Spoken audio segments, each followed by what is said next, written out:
কাকলি আবারও চলে এসেছি তোমাদের সাথে। আমাদের রোজ দিন টেনশন থাকে যে বাচ্চারা নতুন নতুন রেসিপি চায়, কী বানিয়ে দেবো। তো আজকের আমি চলে এসেছি সুজি নিয়ে, সুজি আর হচ্ছে তার সাথে টক দই। এটাকে ভালো করে মাখবো, মেশাবো ভালো করে, দিয়ে একটা এরকম ব্যাটার তৈরি করে নেবে। এর মধ্যে 100 গ্রাম সুজি আছে আর ওই 100 গ্রামের মতন দই দিয়ে এটাকে ভালো করে, দেখতে পাচ্ছ তোমরা, এটা একটা ব্যাটার করে নেবে। করার পরে এটা 5 মিনিট মতন রেখে দেবে।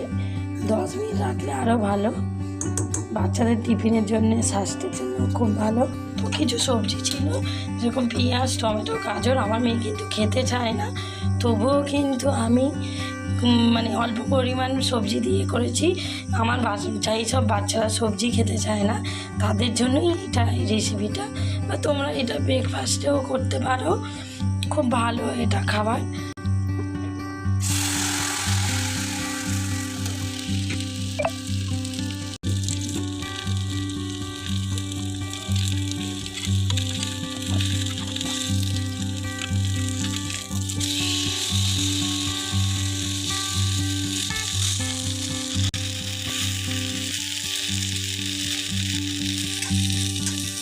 এরকম একটার পর একটা করে নিচ্ছি, তোমাদেরকে দেখাবো। তারপরে পুরোটা হয়ে যাক, দেখতে লাগবে জিনিসটা।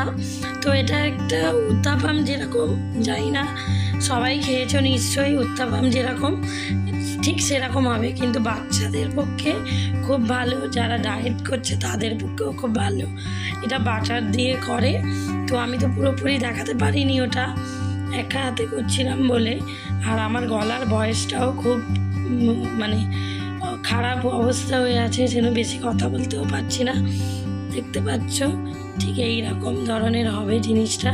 এটা কিন্তু খুব ভালো। আমি কিন্তু আমার মেয়ের টিফিনে মাঝে মাঝেই আমি দিই ওটা, কারণ এটা অনেকক্ষণ পেতেও থাকে আর এটা ভালো, হেলদি।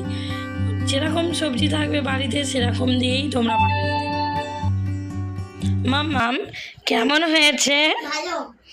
ভালো হয়েছে।